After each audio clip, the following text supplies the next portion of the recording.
Hello and welcome. Live from Tehran, you've tuned to PressTV's World News. Thanks so much for being with us.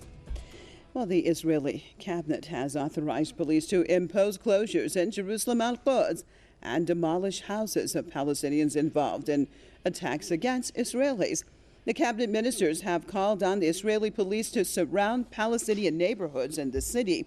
They also urged the security forces not only to destroy homes of Palestinians who they suspect to have been involved in attacks against Israelis, but also to ban new construction of their homes.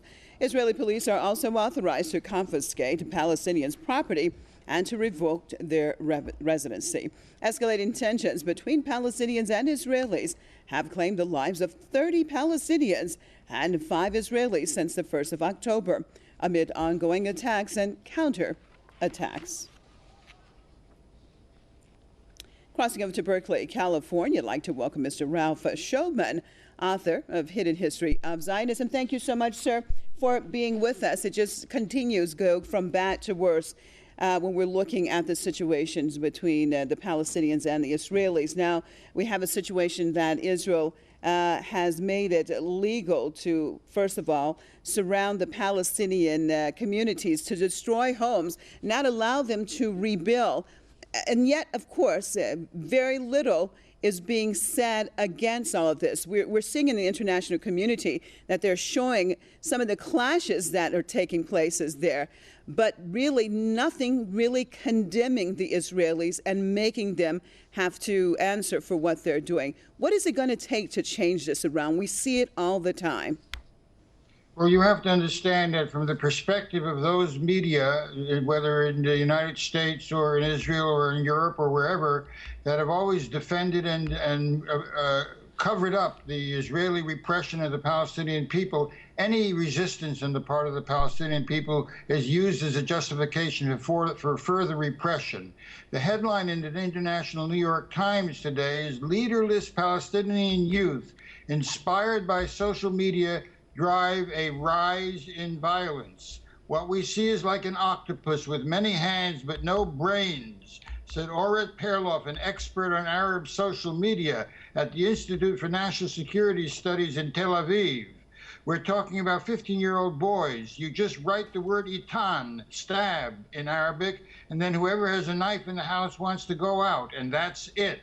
This is the way the media are presenting the resistance of the Palestinian people to decade upon decade of repression, the destruction of homes, the murder of their children, the elimination of any form of self-determination, the absolute repression of the population, and the threat to the Al-Aqsa Mosque, which is a constant source of provocation.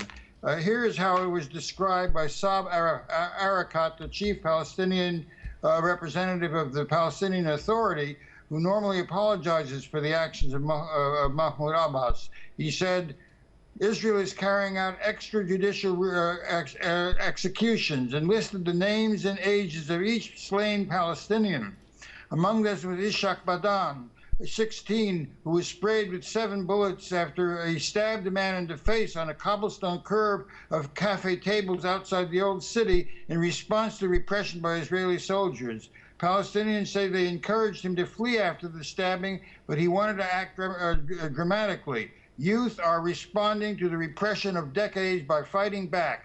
Taking knives, yes, stabbing those who they consider to be soldiers or apologists for soldiers. There is a generalized resistance that's unfolding, and the violence of the perpetrator of the repression is disguised, and the resistance of the population is demonized. But what is at work here is the consequence of decade upon decade of brutalization and subjugation of the population, and the children are targeted, and the adults are targeted in their homes, and now there's a resistance that is generalized. And part of the anarchic nature of the resistance is the failure of the Palestinian organizations to take responsibility for coordinating a resistance and for undertaking a fight back by name. There will be no end to this until the resistance of the Palestinian people is generalized and the populations of the countries surrounding rise in support of the Palestinian people against their country-selling regimes. Well, Mr. Shulman, let me just jump in here. I mean, we have seen this continually, that the violence, it seems to peak and then die down a bit, although the oppression continues, though. What is it going to take for a sustained resistance and ultimately victory for the Palestinians? Well, let me read again to you from the New York Times. Unlike the Second Palestinian Intifada, whose bombings were orchestrated by well-organized groups, the current uprising has a very different character. It consists of spontaneous outbursts by individuals and is generalized. They are unaffiliated with any formal political movement. Their weapons may be small knives or screwdrivers or a potato peeler, and their inspiration comes from their desire to fight back, to provide an endless resistance to the repression that they experience. These leadership assailants live in communities that applaud those who are dying as martyrs. And what we have here is a description of a people and a youth that has had enough, that is fighting back, that is not willing to any longer be subdued by the violence and the repression of the Israeli state and of the Zionist movement.